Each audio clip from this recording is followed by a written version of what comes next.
Heart murmurs can occur in healthy people, including athletes.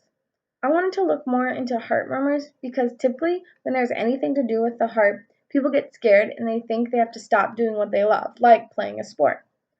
I also thought murmurs were typically seen in older patients until this past summer while I was visiting my high school athletic trainer and one of the athletes was diagnosed with a heart murmur but still allowed to play football. I thought this was interesting, and all the athletic trainer needed was written consent and information from the patient's cardiologist saying that he can continue to play football. Heart murmurs are described as an extra sound after the beat or lub dub of the heart. It occurs typically by regurgitation of a valve. The most common murmur is a mitral valve prolapse, but it can occur at any of the valves of the heart. The mitral valve is composed of two leaflets. Mitral valve prolapse is the displacement of leaflet tissue into the left atrium. There are some causes, which includes acute rheumatic valve disease, Marfan syndrome, papillary muscle rupture, and acute ischemia.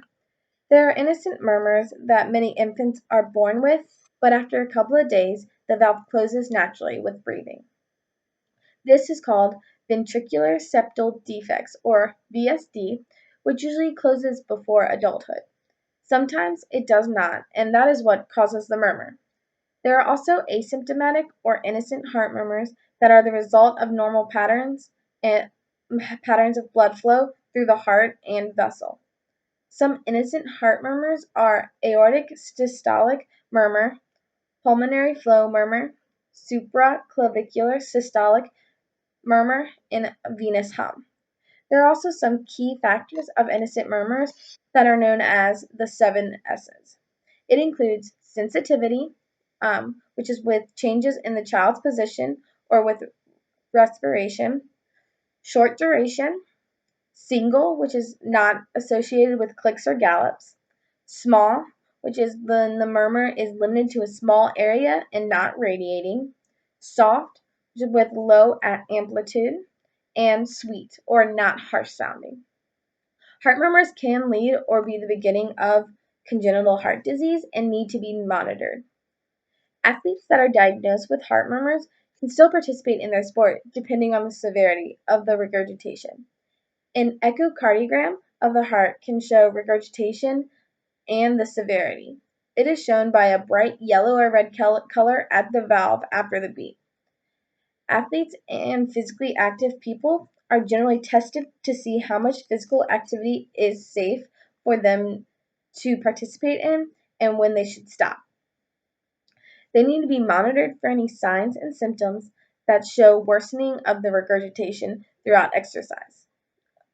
Some signs and symptoms to look for in patients with heart murmurs are chest pain, easily fatigued, developmental delay, palpitations, cyanosis, shortness of breath, syncope, and dizziness. During physical examinations, the clinician looks for signs like prominent vessels, abnormal pulsations, abnormalities of the chest, especially at the sternum, and listening to the lungs for any crackles or wheezing. Regarding treatment for a heart murmur, the amount of regurgitation of a valve is what determines the course of treatment. If the regurgitation is very severe, there is an option for surgery for a valve replacement.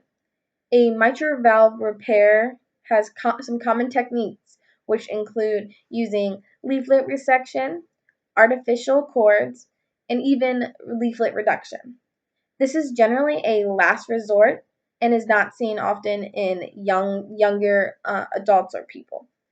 There is some medication that can alleviate the symptoms, like beta blockers, but there is no medicine that can correct or prevent the progression of valve prolapse.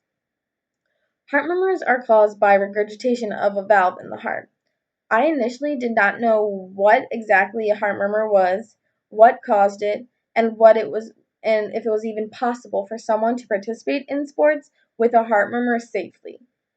While researching the injury or diagnosis and learning everything about it, I now can be a better athletic trainer knowing the signs and symptoms um, and the background of heart murmurs. I can monitor an athlete diagnosed with a heart murmur, and need be, I can educate them about physical activity, any signs and symptoms, when to stop activity, and like when to tell me when something just doesn't feel right.